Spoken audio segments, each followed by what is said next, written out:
சிவனே சிவனே சுந்தரம் அவனது அழகோ அழகு. சத்யம் சிவனே சிவனே சுந்தரம் அவனது அழகோ அழகு. சிவனது ஞானம் புரிந்து கொண்டவரிடம் மாயை தோற்றே போகும்.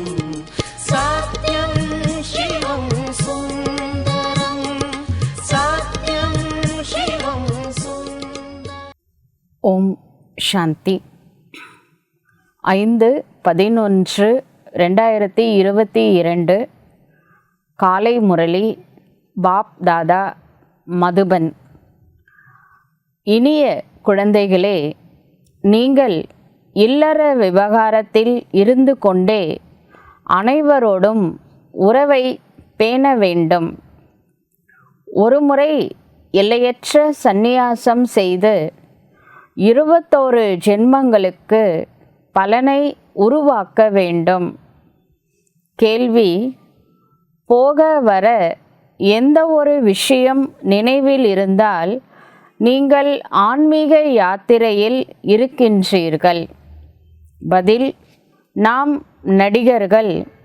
நாம் இப்பொழுது வீட்டிற்கு போக வேண்டும் என்பது போக வர நினைவில் இருக்க வேண்டும்.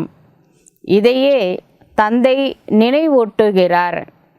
குழந்தைகளே, நான் உங்களை திரும்ப அழைத்து செல்ல வந்திருக்கின்றேன். இந்த நினைவு இருப்பதே மன்மனாபவ மத்தியாஜி பவ. இந்த ஆன்மீக யாத்திரையை உங்களுக்கு தந்தை கற்பிக்கின்றார். கேள்வி: இரண்டாவது கேள்வி: சத்கதியின் லட்சணம் எது? பதில்: அனைத்து குணங்களும் நிறைந்தவர், 16 கலைகள் சம்பூர்ணமானவர் என எந்த புகழ் இருக்கின்றதோ அதுவே சத்கதியின் லட்சணமாகும். அது குழந்தைகளுக்கு தந்தை மூலமாக பிராப்தியாகின்றது. பாடல்: பொறுமையாக இரு மனிதா. ஓம் சாந்தி. இப்பொழுது பழைய நாடகம் முழுமை அடைகிறது என்பதை குழந்தைகள் வரிசை கிரமமான முயற்சிக்கு தக்கபடி அறிந்திருக்கின்றார்கள். துக்கத்தின் நாட்கள் இன்னும் சில மணி நேரங்களே இருக்கின்றன. பின்னர் சதா சுகமே சுகம் இருக்கும். எப்பொழுது சுகத்தை பற்றி தெரியுமோ அப்பொழுது இது துக்கதாமம் என்று புரிந்து கொள்ளப்படுகிறது. சுக்கதாமத்திற்கும் துக்கதாமத்திற்கும் இடையே அதிக வித்தியாசம் இருக்கின்றது. இப்பொழுது நீங்கள் சுகத்திற்காக முயற்சி செய்து கொண்டு இருக்கின்றீர்கள். அதாவது ஸ்ரீமத் படி நடந்து கொண்டு இருக்கின்றீர்கள். யாருக்கு வேண்டுமானாலும் இதை புரிய வைப்பது மிக எளிது. இப்பொழுது தந்தையிடம் போக வேண்டும். தந்தை அழைத்து செல்ல வந்திருக்கின்றார். இல்லற விவகாரத்தில் இருந்து கொண்டே தாமரை மலருக்கு சமமாக பவித்திரமாக இருக்க வேண்டும். உறவை நிச்சயமாக பராமரிக்க வேண்டும். ஒருவேளை உறவை பராமரிக்கவில்லை என்றால் அப்படியே சந்நியாசிகளைப் போல இருப்பீர்கள். யார் உறவை பராமரிப்பது இல்லையோ அவரை துறவற மார்க்கத்தை சார்ந்தவர் அல்லது ஹட்டை யோகி என்று சொல்வார்கள். இப்பொழுது பகவான் ராஜ யோகத்தை கற்பிக்கின்றார். அதை நாம் கற்கின்றோம். பாரதத்தின் தர்ம சாஸ்திரம் கீதையாகும். சந்நியாசிகளுடையது ஹட்டை யோகம். வீடு வாசலை விட்டுவிட்டு காட்டிற்கு போகின்றார்கள். அவர்கள் பிறவி பிறவியாய் சந்நியாசம் செய்ய வேண்டும். நீங்கள் இல்லற விவகாரத்தில் இருந்து கொண்டே ஒரு முறை சந்நியாசம் செய்கின்றீர்கள், பிறகு 21 பிறவிகள் அதனுடைய பலனை பெறுகின்றீர்கள்.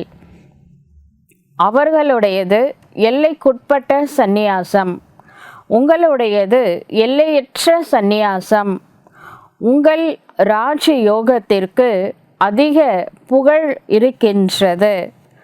பகவான் ராஜ யோகத்தை கற்பித்திருந்தார். பகவான் என மிக உயர்ந்தவரை சொல்கின்றார்கள். சுப்ரீம் சோல், பரமாத்மா அப்படிலாம் யாரை சொல்கிறோமோ அவர் தான் இறைவன்.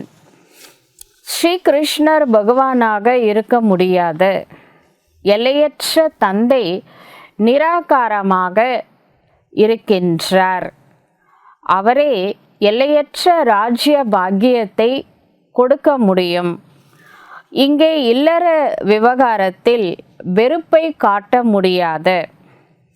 இந்த கடைசி பிறவியில் இல்லற விவகாரத்தில் இருந்து கொண்டே பவித்திரமாக இருங்கள் என்று தந்தை சொல்கின்றார். பதீத பாவனர் என்று எந்த ஒரு சந்நியாசியையும் சொல்ல முடியாது. அவர்களும் தூய்மையான உலகத்தை விரும்புகின்றார்கள். அந்த உலகம் ஒன்றுதான். அதற்காகவே பதீத பாவன தந்தையை அழைக்கின்றார்கள். எப்பொழுது அவர்கள் இல்லற விவகாரத்தில் இல்லையோ அப்பொழுது தேவர்களையும் ஏற்க மாட்டார்கள். அவர்கள் ஒரு பொழுதும் ராஜ யோகத்தை கற்பிக்க முடியாது. ஏன்னா இந்த ராஜயோகம் அப்படிங்கிறது இல்லற தர்மத்தை நல்லறமாக எப்படி வாழ்வது என்று இறைவனால் கற்றுத்தரக்கூடிய ஒரு யோகமாகும். மற்றபடி சன்னியாசிகள் சொல்லி கொடுக்கறது ஹட்ட யோகம். ஏன்னா அவங்க இல்லற தர்மத்தில் முடியலன்னா அவங்க வெளியில் வந்திருக்காங்க, இல்லறத்தை துறந்துட்டாங்க, துறவர மார்க்கத்துக்கு வந்திருக்கிறாங்க. அதனால் அவர்களால் ராஜயோகத்தை கற்பிக்க முடியாது.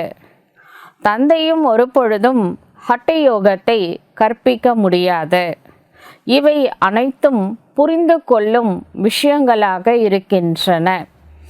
இப்பொழுது டெல்லியில் உலக மாநாடு நடக்க வேண்டும். அங்கே இதை புரிய வைக்க வேண்டும், எழுதி கொடுக்க வேண்டும். எழுத்தில் இருந்தால் எல்லோரும் புரிந்து கொள்வார்கள். இப்பொழுது நாம் உயர்ந்த பிராமண குலத்தை சார்ந்தவர்கள்.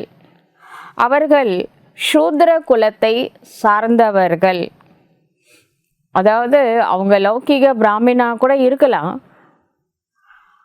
ஆனால் யார் 5 விகாரங்களுக்கு அடிக்டடாக இருக்காங்களோ, யார் தேக உணர்வில் இருக்கிறாங்களோ அவங்க எல்லாருமே சூத்ரர்கள் தான்.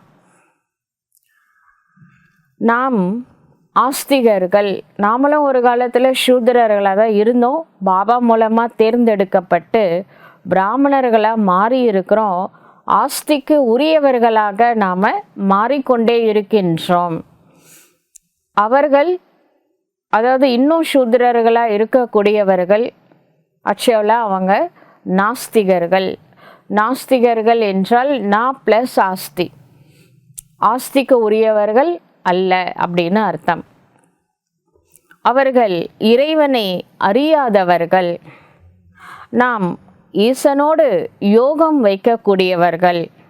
அதனால் மத பேதம், கருத்து வேறுபாடு அனைத்தும் இருக்கின்றது தானே. தந்தையே நம்மை ஆஸ்திகர்களாக மாற்றுகின்றார். தந்தை உடையவராக மாறும் பொழுது தந்தையின் ஆஸ்தி கிடைக்கின்றது. இவை பெரிய தந்திர விஷயங்களாக இருக்கின்றன. கீதையின் பகவான் பரமபிதா சிவ பரமாத்மா என்பதை முதலில் புத்தியில் அமர வைக்க வேண்டும். அவர் மூலமாகவே ஆதி சனாதன தேவி தேவதா தர்மம் இந்த பூமியில் ஸ்தாபனை செய்யப்பட்டது. பாரதத்தின் தேவி தேவதா தர்மமே மிகவும் முக்கியம் வாய்ந்த தர்மமாகும். பாரதவாசிகள் தங்களுடைய தர்மத்தை மறந்துவிட்டார்கள். இதுவும் உங்களுக்கு நன்றாக தெரியும். பாரதவாசிகள் டிராமா படி தமது தர்மத்தை மறந்தே ஆக வேண்டும். அப்பொழுதுதானே தந்தை வந்து மீண்டும் அந்த தர்மத்தை ஸ்தாபனை செய்ய முடியும். இல்லை என்றால் எப்படி தந்தை வருவது? எப்பொழுதெல்லாம் தேவி தேவர் தர்மம் காணாமல் போகின்றதோ அப்பொழுது நான் வருகின்றேன் என்று சிவ தந்தை சொல்கின்றார். நிச்சயமாக காணாமலும் போக வேண்டும். ஒரு காளை மாடு இருக்குன்னு வச்சுக்கோங்களேன். அதனுடைய ஒரு கால் உடைந்து விட்டது, மீதி 3 கால்களால் உலகம் நிற்கின்றது என்று சொல்கின்றார்கள் பக்தியில். அதாவது 4 தர்மங்கள் உலகத்தில் மிகவும் முக்கியமான தர்மங்கள் ஆகும். இப்பொழுது தேவி தேவதா தர்மத்தினுடைய கால் உடைந்து விட்டது. அதாவது அந்த தர்மமே காணாமல் போய்விட்டது. எனவே அடிமரம் சிதைந்து விட்டது. சத்தியுகம் திரேதாயுகத்தில் இருந்த ஆதி சனாதன தேவி தேவதா தர்மமே தற்சமயத்தில் இல்லை, அடிமரம் சிதைந்து விட்டது. மற்ற கிளைகள் இருக்கின்றன என ஆலமரத்தின் உதாரணம் சொல்கின்றார்கள். அப்படி இங்கும் அடிமரமாக விளங்கும் ஆதி சனாதன் தேவி தேவதா தர்மம் இல்லை. மற்ற மடங்கள் போன்ற எல்லாமே அதிகமாக நிற்கின்றன. உங்களுடைய புத்தியில் இப்பொழுது முழு வெளிச்சம் இருக்கின்றது. இந்த கல்ப விருட்ச மரம் முழு மரமும் பழையதாக ஆகிவிட்டது என்ற இந்த டிராமாவின் இரகசியத்தை குழந்தைகளாகிய நீங்கள் அறிந்து கொண்டீர்கள் என்று சிவ தந்தை சொல்கின்றார்.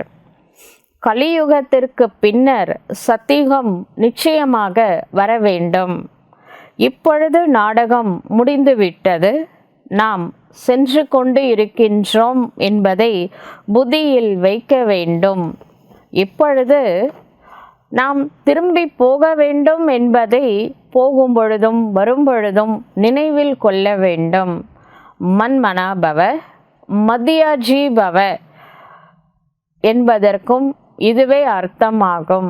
மன்மனா பவ அப்படின்னா நம்ம திரும்பி மேலே போகணும். அப்படின்னா ஆத்மா பியூரிஃபிகேஷன் ஆகணும். பதீத ஆத்மா தூய்மையானதான் பனிஷ்மெண்ட் இல்லாமல் மேலே போக முடியும். அதற்காக மன்மனாபவ மனதினால் என்னை நினைவு செய்யுங்கள் என்று சிவபாபா சொல்கிறாரு. இது இங்கேருந்து மேலே போகிறதுக்கு. மேலே போனதுக்கப்புறம் திரும்பவும் கீழே வருவோம் இல்லையா? கீழே வரணும் அப்படின்னா மத்திய ஜீபவ. கீழே வரும்பொழுது வைகுண்ட பதவி, நம்ம பெரிய பதவி அடையணும்னா பிரம்மா விஷ்ணு சங்கரில் மத்தியத்தில் இருக்கக்கூடிய விஷ்ணு தான் நம்மளுடைய லட்சியம். அப்போ மத்தியாஜி பவ என்றால் மத்தியத்தில் இருக்கக்கூடிய விஷ்ணுவை போல ஆக வேண்டும். எந்த ஒரு பெரிய சபையிலும் சொற்பொழிவாற்றும் பொழுது, ஹே குழந்தைகளே, தேகம் உட்பட தேகத்தின் எல்லா தர்மங்களையும் தியாகம் செய்து தன்னை ஆத்மா என உணர்ந்து தந்தையை நினைவு செய்யுங்கள், அதனால் சகல பாவங்களும் சாம்பலாகும் என்று பரமபிதா சிவ பரமாத்மா புரிய வைக்கின்றார். நான் உங்களுக்கு ராஜ் யோகத்தை கற்பிக்கின்றேன். இல்லற விவகாரத்தில் இருந்து கொண்டே தாமரை மலருக்கு சமமாக ஆகி என்னை நினைவு செய்யுங்கள். பவித்திரமாக இருங்கள், தூய்மையாக இருங்கள், ஞானத்தையும் தாரணை செய்யுங்கள். இப்பொழுது எல்லோரும் துர்கதியில் இருக்கின்றார்கள். சத்தியுகத்தில் தேவதைகள் சத்துகதியில் இருந்தார்கள். பிறகு தந்தை வந்து சத்கதி கொடுக்கின்றார். அனைத்து குணங்களும் நிறைந்த 16 கலைகள் சம்பூர்ணமான தேவதைகள் 16 கலைகளும் நிறைஞ்சிருந்தாங்க, அனைத்து குணங்களும் நிறைந்திருந்தார்கள், சம்பூர்ண நிர்விகாரியாக இருந்தார்கள், அஹிம்சா பரமோ தர்ம சார்ந்தவர்களாக இருந்தார்கள். அதே சமயத்தில் ஈஸ்வரிய மரியாதைகளை பின்பற்றக்கூடிய மரியாதா புருஷோத்தமர்களாக தேவதைகள் இருந்தார்கள். இதுதான், இந்த 5 விஷயங்கள் தான் சத்து கதி அடைந்து விட்டோம் என்பதன் லட்சணமாகும். யார் இந்த லட்சணத்தை கொடுக்க முடியும்? தந்தைதான். அவரிடம் என்ன லட்சணங்கள் இருக்கின்றன என்றால், இறை தந்தை ஞானத்தின் கடலாக விளங்குகின்றார், அமைதியின் கடலாக விளங்குகின்றார். அவரது புகழ் முற்றிலும் வேறானது. அதற்காக எல்லோரும் ஒருவரே ஒருவராக இருக்கின்றார் என்பது கிடையாது. ஆத்மா பரமாத்மா ஒன்று, அத்வைதம் அப்படின்ட்டு சொல்லப்பட்டிருக்கு. சங்கராச்சாரியார் சொன்னதுக்கு அத்வைதம் என்று பெயர். ஆனால் பாபா சொல்கிறாரு, ஆத்மா வேறு, பரமாத்மா வேறு. பரமாத்மா தந்தையாவார், ஆத்மாக்கள் அனைவரும் அந்த பரமாத்மாவின் குழந்தைகளாவோம். இப்பொழுது புதிய படைப்பு இறை தந்தையால் படைக்கப்படுகின்றது. நாம் எல்லோரும் பிரஜாபிதா பிரம்மாவிற்கு பிள்ளைகளாக இருக்கின்றோம். எனினும் அவர்கள் இந்த விஷயங்களை புரிந்து கொள்ள முடியாது. பிராமண வர்ணம் எல்லா வர்ணங்களை விட உயர்ந்ததாக கருதப்படுகின்றது. வர்ணங்கள் பாரதத்திற்கே பாடப்படுகின்றன. 84 பிறவிகளை எடுப்பதால் இந்த வர்ணங்களை கடந்து செல்ல வேண்டியதாக இருக்கின்றது. சங்கம யுகத்தில் பிராமணர்களே இருக்கின்றார்கள். நல்லது. அமைதி மிக நன்றாக இருக்கின்றது. அமைதியின் மாலை கழுத்தில் கிடக்கின்றது. ஒரு ராணியின் கதையும் இருக்கு. ஒரு பெரிய மகாராணி தன்னுடைய கோஹினூர் டைமண்டால் செய்யப்பட்ட வைர நெக்லஸை தொலைச்சிட்டு தேடுறாங்க. அவங்களும் தேடினாங்க, அவங்க கூட இருக்கிறவங்களையும் தேட வச்சாங்க. ஆனால் அந்த நெக்லஸ் அவங்களுக்கு கிடைக்கவே இல்லை. அப்புறம் அந்த நாடு முழுவதும் தேட வச்சாங்க. அப்பயும் அந்த மகாராணிக்கு நெக்லஸ் கிடைக்கல. கடைசியில் அந்த அம்மா ஒரு ரூமாக தேடிட்டு இருக்கும்பொழுது ஒரு ரூமில் கண்ணாடிகள் பதிக்கப்பட்டு இருந்தன. அதில் அவங்க உருவம் தெரிஞ்சுது. அந்த ரூமில் நுழைஞ்ச உடனே அவங்க உருவம் தான் தெரியுது. பார்த்தா எந்த கோஹினூர் டைமண்டால் செய்யப்பட்ட நெக்லஸ் எவ்வளோ நேரம் தேடிட்டு இருந்தாங்களோ அந்த நெக்லஸ் அவங்களுடைய கழுத்தில் மாலையாக இருந்தது.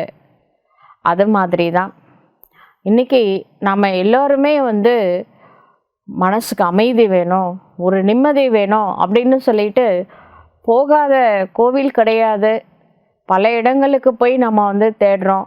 கோவில்கள், சர்ச்சு, மசூதி, அந்த மாதிரி எல்லா இடத்துலையும் நம்ம போய் தேடுறோம். ஆனால் நான் தேடக்கூடிய அமைதி எங்கே இருக்குது அப்படின்னா, அது கடைசியில் என்னுடைய கழுத்திலே மாலையாக இருக்கின்றது. எந்த அமைதியை நான் தேடுறேனோ அது எனக்குள்ளே இருக்கின்றது. அதனால் உள்ளே இருக்கக்கூடிய அமைதியை நாம் வெளிக்கொண்டு வர வேண்டும்.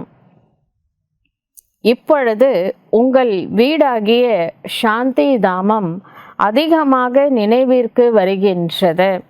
அமைதியான வீட்டிற்கு போக வேண்டும் என்று எல்லோரும் விரும்புகின்றார்கள்.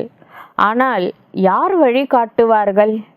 அமைதியின் கடல் சிவ தந்தையை தவிர வேறு யாரும் வழி காண்பிக்க முடியாது. தந்தையின் புகழ் நன்றாக இருக்கின்றது.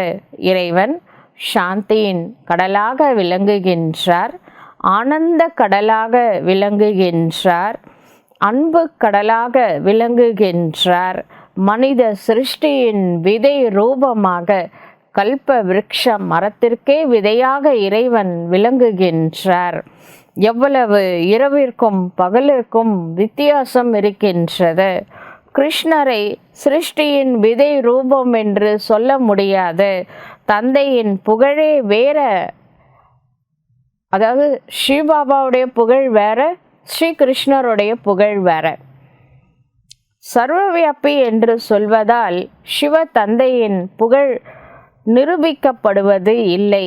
அதற்காக பரமாத்மா அமர்ந்து தனது பூஜை செய்வார் என்பதும் கிடையாது. பரமாத்மா எப்பொழுதும் பூஜைக்கு உரியவராக இருக்கின்றார். அவர் எப்பொழுதும் பூஜாரியாக ஆவது இல்லை. மேலிருந்து யார் வந்தாலும் அவர்கள் பூஜைக்குரிய நிலையிலிருந்து தான் பிறகு பூஜாரியாக ஆகின்றார்கள். பாயிண்ட்டுகள் அதிகமாக இருக்கின்றன. இப்பொழுது எவ்வளவு அதிகமான மக்கள் பூமியில் வருகின்றார்களோ பாருங்க. முதல்ல பூமிக்கு வந்தவங்க 9 லட்சம் தான். இப்போ பாப்புலேஷன் கிட்டத்தட்ட 800 கோடியை நெருங்கிட்டு இருக்குது.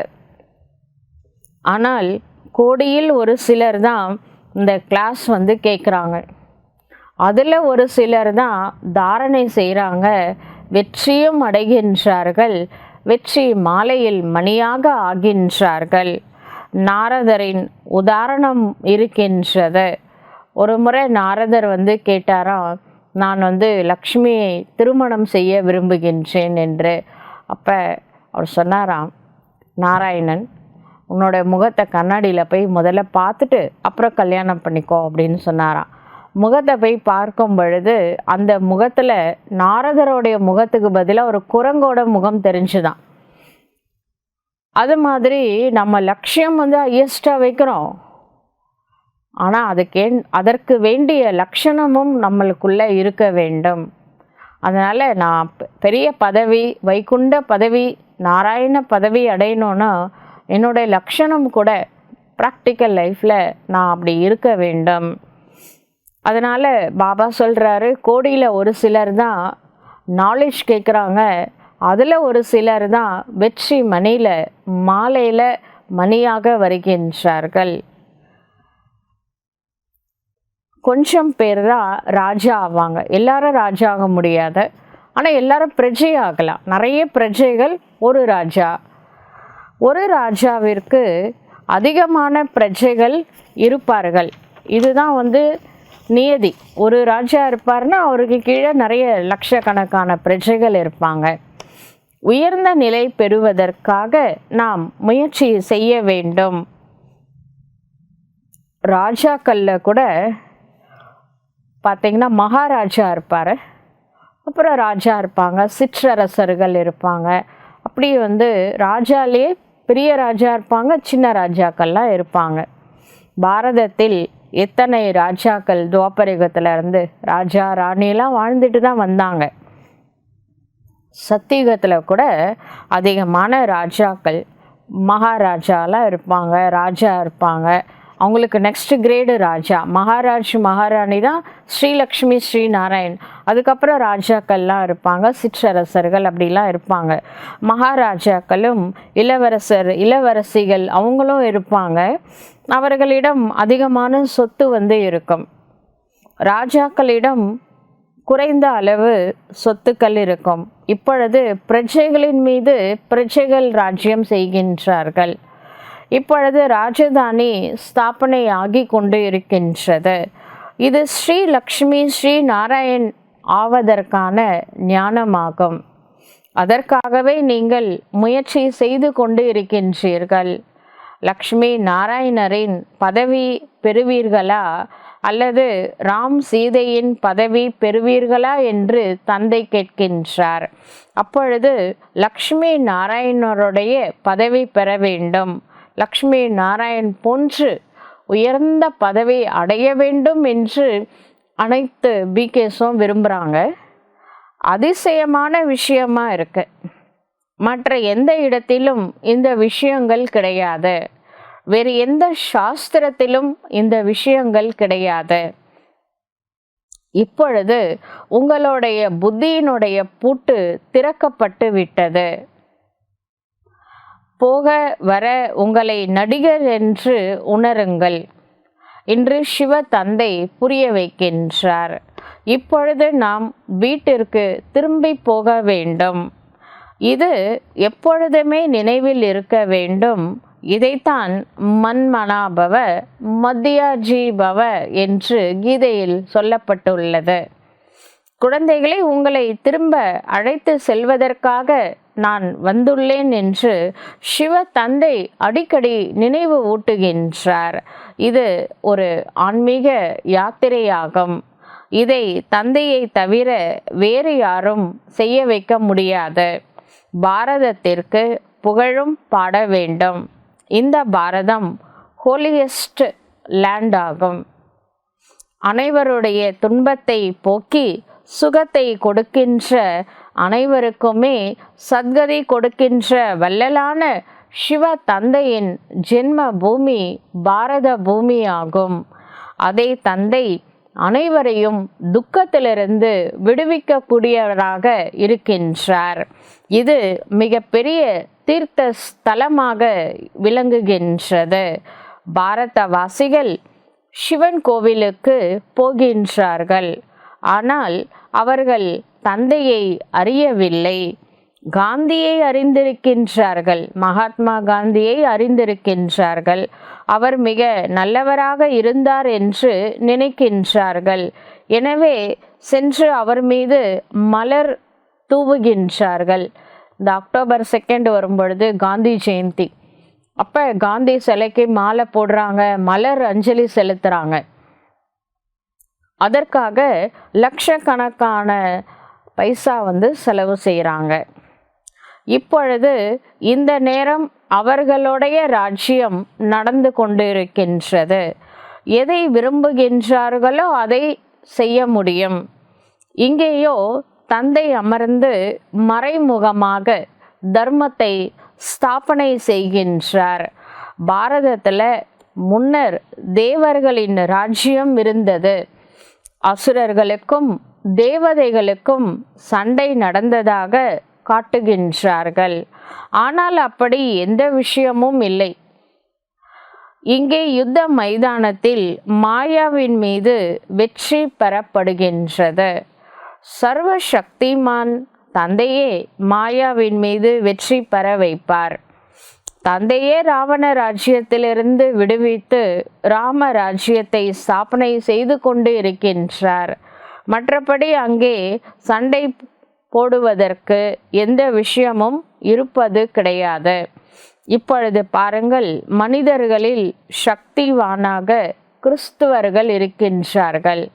அவர்களால் எல்லோர் மீதும் வெற்றி பெற முடியும். ஆனால் அவர்கள் உலகின் எஜமானர் ஆகலாம் என்பதற்கு சட்டத்தில் இடம் இல்லை. இந்த ரகசியத்தை நீங்களே அறிவீர்கள்.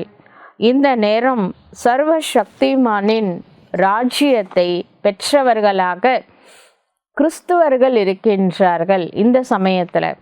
இல்லை என்றால் அவர்களின் எண்ணிக்கை எல்லோரையும் விட குறைவாக இருக்க வேண்டும். ஏனென்றால் அவர்கள் கடைசியில் வந்திருக்கின்றார்கள். கிறிஸ்துவர்கள் எப்போ வந்தாங்கன்னா, பூமி ஆரம்பித்து 3000 வருடங்கள் கழித்து தான் வந்தாங்க.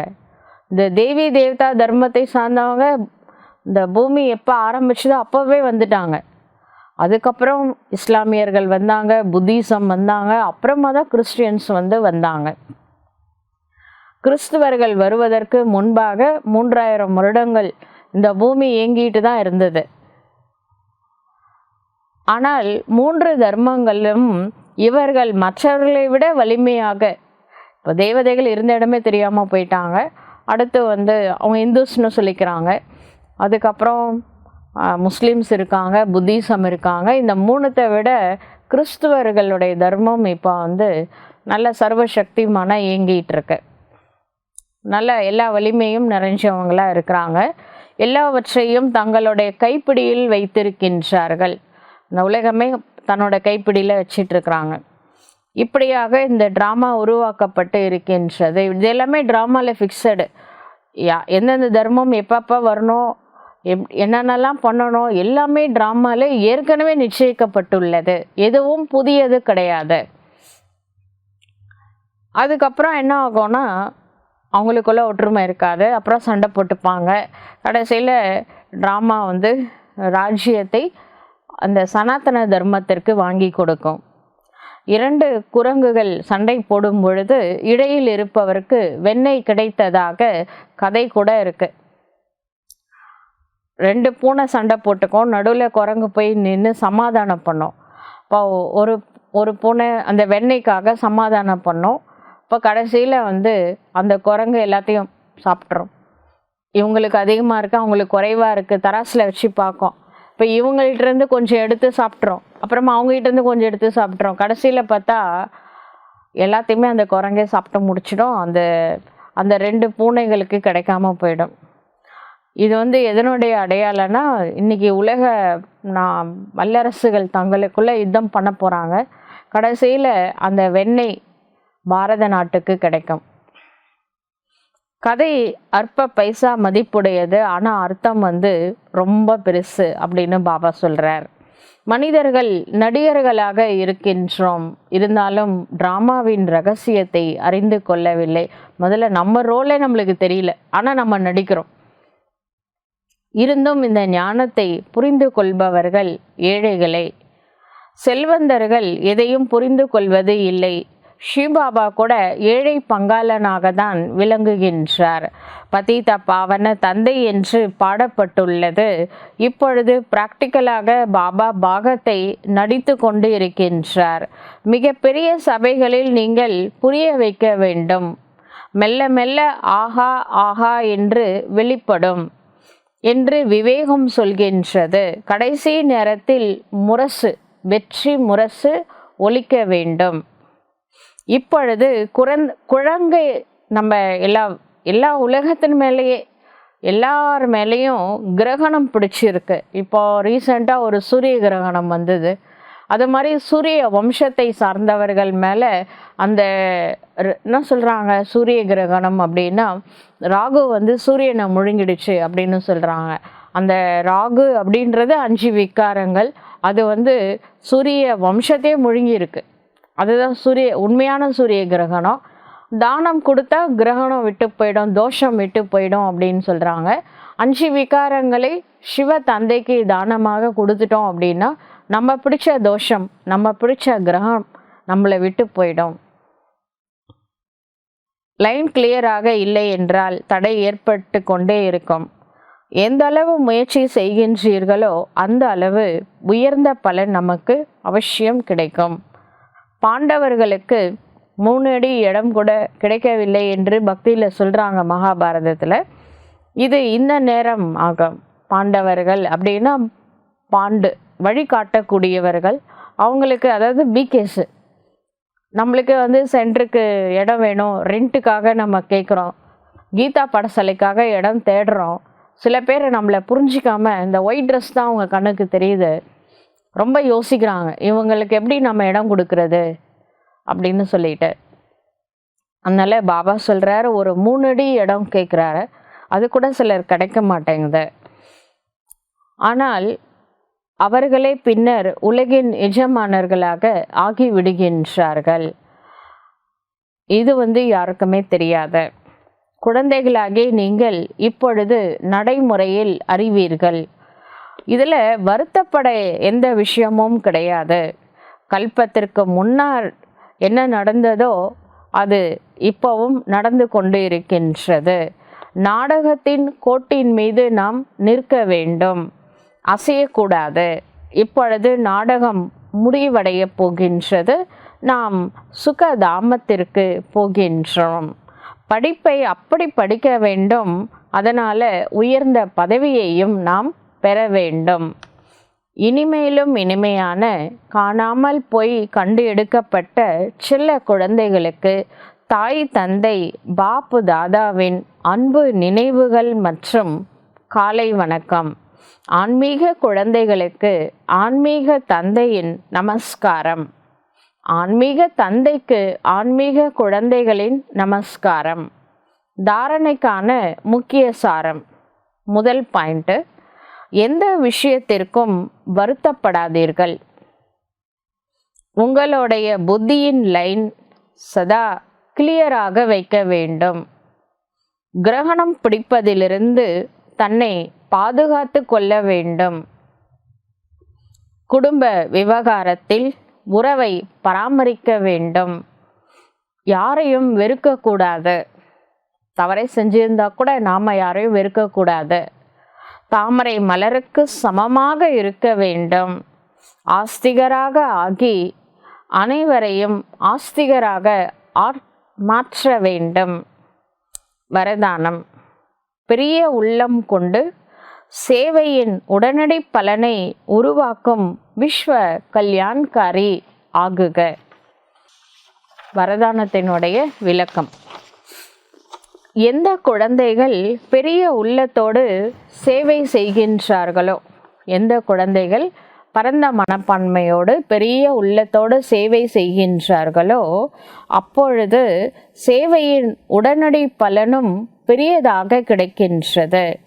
எந்த காரியத்தை செய்தாலும் தனது செயலிலும் பெரிய உள்ளம் இருக்க வேண்டும்.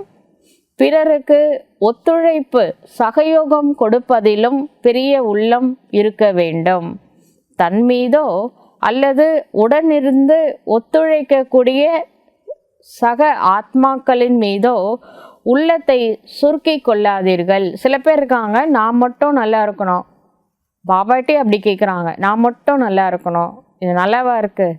நம்ம விஸ்வ கல்யாண்காரி ஆத்மாக்கள் எல்லாரும் நல்லா இருக்கட்டும் அப்படின்னு நினைக்கணும். நம்மளுடைய உள்ளத்தை எந்த ஒரு காரணத்தை கொண்டும் சுருக்கி கொள்ளக்கூடாது. பரந்த மனப்பான்மை வேண்டும். பெரிய உள்ளம் இருந்தால் மண்ணும் பொன்னாகும். பலவீனமான துணைவர்களும் சக்திசாலியாக ஆவார்கள்.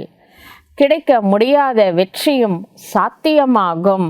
இதற்காக நான் என்பதை பலியிட வேண்டும். நான் மட்டும் நல்லா இருக்கணும் அப்படின்னு நினச்சோம்னா பெரிய வெற்றி கிடைக்காது. உலகமே நல்லா இருக்கணும் அப்படின்னு நினச்சோம்னா மிகப்பெரிய வெற்றி நமக்கு அவசியம் கிடைக்கும். அதனால் பரந்த உள்ளம் உடையவர்களாகி விஸ்வ கல்யாண்காரி ஆவீர்கள் ஆகுக. ஸ்லோகன் சொல்கிறாரு: காரணத்தை நிவாரணமாக மாற்றுவதே சுப சிந்தனையாளர் ஆவதாகும்.